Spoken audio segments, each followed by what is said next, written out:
Hello everyone. आज हम एक बहुत ही हॉट टॉपिक पे डिस्कशन करेंगे, ब्लैक फंगस या म्यूकोरमाइकोसिस। पिछले 3 से 4 हफ्ते में हमने देखा है कि टीवी, इंटरनेट, न्यूज़पेपर्स में ब्लैक फंगस के बारे में बहुत कुछ छपा है, बहुत कुछ लिखा गया है, बहुत कुछ कहा गया है। इसके कारण से ये हुआ है कि एक तरह का इंफॉर्मेशन सुनामी आ गया है, इंफॉर्मेशन ओवरलोड हो गया है, जिससे कि जनरल पॉपुलेशन, जो एकदम हेल्दी पॉपुलेशन है, जिन्हें इवन कोविड भी कभी नहीं हुआ है, वो लोग एक पैनिक सिचुएशन में आ गए हैं। और ये मैं इसलिए बोल रहा हूँ क्योंकि मैं अक्सर पेशेंट्स के लास्ट 4-5 दिन से कॉल्स अटेंड करता हूँ, या फिर पेशेंट्स ओपीडी में दिखाने आते हैं या मैसेज करते हैं, और वो आंखों के छोटे छोटे इश्यूज को लेकर इस इस बात से डर रहे हैं कि कहीं उन्हें ब्लैक फंगस या म्यूकोरमाइकोसिस तो नहीं हो गया है। सबसे इम्पोर्टेंट पॉइंट जो मैं इस वीडियो द्वारा कहना चाहता हूँ कि एक हेल्दी नॉर्मल पॉपुलेशन में इस इन्फेक्शन का होने का चांस ऑलमोस्ट निल है। म्यूकोरमाइकोसिस एक तरह का अपॉर्चुनिस्टिक इन्फेक्शन है जो यूजुअली उन्हीं पेशेंट्स में होगा जिसमें इम्यून सिस्टम बहुत वीक है, या जो पेशेंट्स किसी कारण से इम्यूनोसप्रेशन थेरेपी पे है, फॉर एग्जांपल रिमेटॉइड आर्थराइटिस या कुछ शारीरिक बीमारियां होती हैं, या रीनल ट्रांसप्लांट पेशेंट्स, या जो पेशेंट्स कैंसर में कीमोथेरेपी ले रहे हैं, या जो पेशेंट्स का ब्लड शुगर बहुत हाई। ये एक ग्रुप ऑफ पेशेंट्स है जिसमें इम्यून सिस्टम वीक होता है, जिसकी वजह से ये फंगस उसका बेनिफिट या उसका फायदा लेके बॉडी में घुस जाता है और इन्फेक्शन फैल जाता है। आज की सिचुएशन में 2 सिनेरियोस बनते हैं। एक, आपको कभी कोविड ही नहीं हुआ, आप एकदम हेल्दी हैं। दूसरा, आपको कोविड हुआ है, आप इनिशियल फर्स्ट 2 वीक्स के ड्यूरेशन में है, कोविड में इधर आइसोलेशन में है या फिर हॉस्पिटल में एडमिट है, और आपका कोविड खत्म हो गया और आप आफ्टर 14 डेज के बाद आप घर पे आ गए। तब एक सिनेरियो बनता है। फर्स्ट सिनेरियो में यदि आप हेल्दी हैं और आपको कोई मेजर इश्यू नहीं है बॉडी में, और आपको कुछ आई रिलेटेड प्रॉब्लम्स हो रहे हैं, जैसे कि वाटरिंग होना, रेडनेस होना, ईचिंग होना, इसका म्यूकोरमाइकोसिस से कोई लेना देना नहीं है। हम लोगों के आंखों में सीजन चेंज होने के साथ एलर्जी का रिएक्शंस हो सकते हैं। बहुत सारे और वायरसेस भी हैं जिसकी वजह से वायरल कंजक्टिवाइटिस हो सकता है, या कुछ आंखों की बीमारियां भी ऐसी होती हैं जिसमें आंखों में सिर्फ रेडनेस हो जाता है। ऐसे सिचुएशन में आप पैनिक बिल्कुल ना करें। अपने जो ऑफ्थल्मोलॉजिस्ट हैं या आई स्पेशलिस्ट हैं उनसे उनको दिखा के उनका ओपिनियन लेके जो रिक्वायर्ड ट्रीटमेंट है वो ले लें। सेकेंड सिचुएशन है कि आपको कोविड हो गया है और आप एक होम क्वारंटाइन में हैं, आइसोलेशन में। तो ऐसे सिचुएशन में क्या करें? जब आप होम आइसोलेशन में हैं, आप अपने फिजिशियन के कंसल्टेशन में रहिए डे 1 से। उनका पूरा जो भी प्रिस्क्राइब ट्रीटमेंट का शेड्यूल है उसको प्रॉपर्ली लीजिए। सबसे इम्पोर्टेंट है कि आप अपना ब्लड शुगर को पीरियोडिकली मॉनिटर करते रहिए।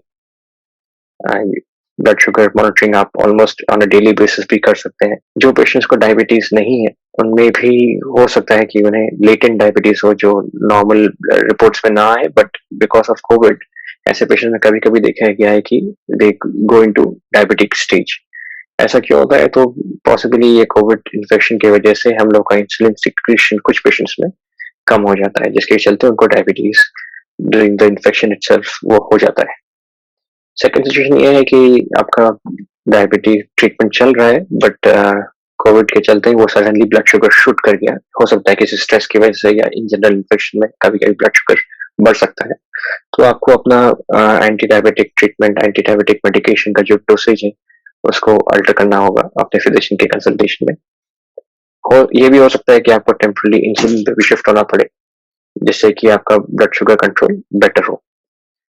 वेरी इंपॉर्टेंट दैट आप स्टेरॉइड का यूज फास्ट रिकवरी के पॉइंट ऑफ व्यू से बिल्कुल ना करें, बिकॉज हमारे देश में मेडिकल शॉप्स से स्टेरॉइड मिल जाना बहुत आसान है, जबकि बाहर की कंट्रीज में स्टेरॉइड का यूज बहुत रेगुलेटेड होता है। इसीलिए आप देखेंगे कि अमेरिका या वेस्टर्न कंट्रीज में म्यूकरमाइकोसिस इतना प्रिवेलेंट नहीं है, क्योंकि उन्हें स्टेरॉइड यदि यूज़ करना है, तो उन्हें बहुत ज़्यादा जस्टिफिकेशन देना पड़ता है और इतना आसानी से स्टेरॉइड नहीं लिखा जाता है। हमारे देश में वैसी बात नहीं है, हमारे देश में स्टेरॉइड का इंडिकेशन ना होते हुए भी पेशेंट्स कई बार स्टेरॉइड्स ले लेते हैं इनिशियल स्टेज पे, और जिससे कि ब्लड शुगर फ्लक्चुएट कर जाता है, ब्लड शुगर बढ़ जाता है, एंड ये एक बहुत इंपॉर्टेंट फैक्टर है म्यूकरमाइकोसिस में। सो ये पॉइंट को अच्छे से ध्यान रखना होगा, और स्टेरॉइड का यूज बहुत ही सावधानी पूर्वक और प्रॉपर एडवाइस के थ्रू ही आपको करना है।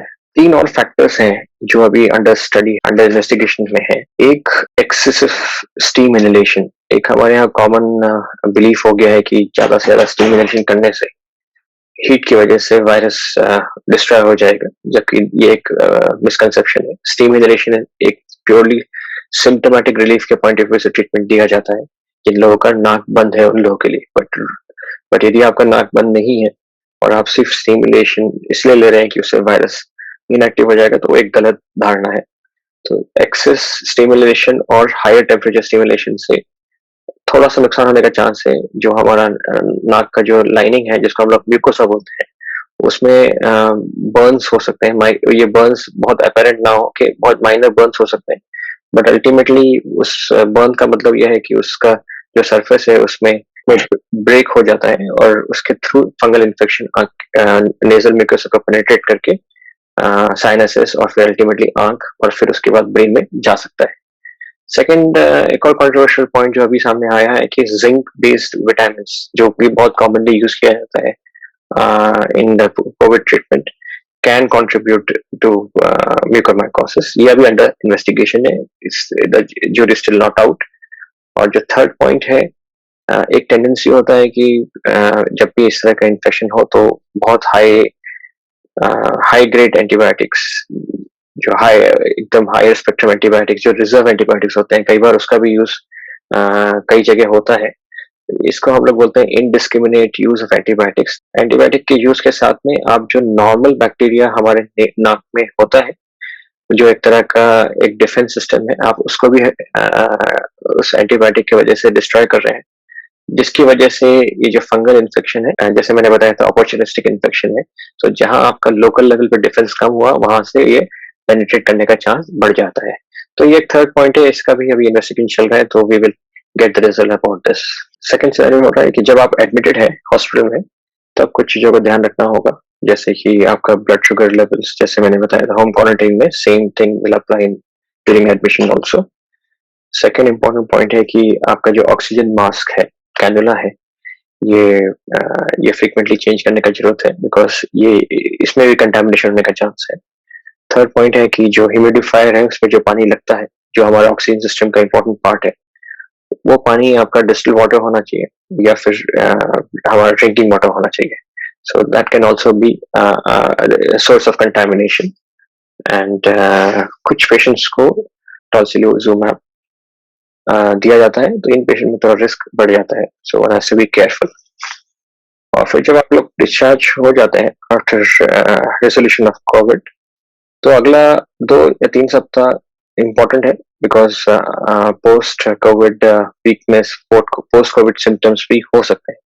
सो जो प्रिकॉशंस कोविड बचने के लिए हैं, उसके बाद भी ये प्रिकॉशंस कंटिन्यू होगा, जैसे कि मास्क का प्रॉपर यूज करना, बार बार सेम मास्क को ना पहनना, बिकॉज वो कंटामिनेट हो सकता है।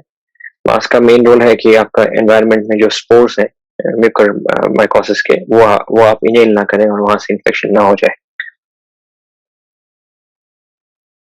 अब यदि किसी को म्यूकरमाइकोसिस हो जाता है, तो आप उसे कैसे पहचानें, क्या सिम्टम्स हैं, क्या क्या चीजें हैं जो हमको याद रखना होगा, जो हमें बता सकता है कि म्यूकरमाइकोसिस होने का पॉसिबिलिटी है। ये इम्पोर्टेंट है, बिकॉज यदि ये म्यूकरमाइकोसिस है और आप सिम्टम्स को पहचानते हैं, तो आप जल्दी से जल्दी स्पेशलिस्ट को मिल सकते हैं, सो दैट जितना जल्दी ट्रीटमेंट स्टार्ट होगा उतना जल्दी ये ठीक होगा। इसमें 24 घंटे 36 घंटे का डिले से भी पेशेंट का जो प्रोग्नोसिस है वो चेंज हो सकता है, बिकॉज ये इन्फेक्शन जो है बेसिकली ये आंख का इन्फेक्शन नहीं है। अगेन ये सबसे बड़ा मिसकंसेप्शन है। ये इन्फेक्शन स्टार्ट होता है नाक से, फिर साइनसेस में आता है और फिर साइनसेस से आंख में जाता है, और आँख से यदि कंट्रोल नहीं हुआ तो वो सीधे ब्रेन में चले जाता है। तो इस तरह से ये इन्फेक्शन फैलता है। तो जो सिम्पटम्स हो सकते हैं पेशेंट को वो बेसिकली हाफ साइडेड हेडेक, फिर बहुत सीवियर पेन होना, फिर नाक में से डिस्चार्ज, ब्लैक डिस्चार्ज आना, डस्ट आना, ब्लॉक नोज होना, नाक में से कभी-कभी ब्लड भी आ सकता है और फेस का कुछ एरिया में हमें नंबनेस दिख सकती है। अ, फिर हाफ साइड ऑफ फेस में सूजन हो सकती है, आँखों की सूजन हो सकती है, आँख में लाली आ सकती है, आँख का मूवमेंट ठीक से नहीं होता है, डबलिंग पेशेंट को 2-2 दिखने लगता है। कभी-कभी ऐसा भी होता है कि कुछ घंटों में ही पेशेंट का जो विज़न है वो सडनली लॉस हो जाता है। यदि ऐसे कोई सिम्पटम्स होते हैं तो आपको तुरंत अपने ऑप्थेल्मोलॉजिस्ट या आई स्पेशलिस्ट या जो नियरेस्ट अवेलेबल ईएनटी स्पेशलिस्ट है उनके पास कंसल्ट करना पड़ेगा। इसमें यूजुअली द फर्स्ट स्टेप जो होता है वो एंडोस्कोपी करके, नाक से एंडोस्कोपी करके जो एरिया है उसको उसका टुकड़ा लेके उसका बायोप्सी करके ये डायग्नोसिस कंफर्म करते हैं। साथ में एमआरआई किया जाता है टू सी कि कितना एक्सटेंट में ये इन्फेक्शन फैला हुआ है। सो ये इन शॉर्ट म्यूकोरमाइकोसिस या ब्लैक फंगस के बारे में थोड़ा बहुत जानकारी था। मेरा आप लोगों को यही एडवाइस होगा कि इस कंडीशन के बारे में पैनिक बिल्कुल ना करें। नॉर्मल हेल्दी पॉपुलेशन जिसमें कोविड कभी नहीं हुआ है, उसमें इस इन्फेक्शन होने का चांस ऑलमोस्ट निल है। कोविड के चलते हमारे आँखों में कुछ जो कोविड रिलेटेड प्रॉब्लम्स नहीं है, रूटीन जो प्रॉब्लम इश्यूज़ हैं, वो तो हो ही सकते हैं। तो उसको आप इग्नोर ना करें। Take the advice of your eye specialist as and when necessary. Stay safe, all of you. Thank you.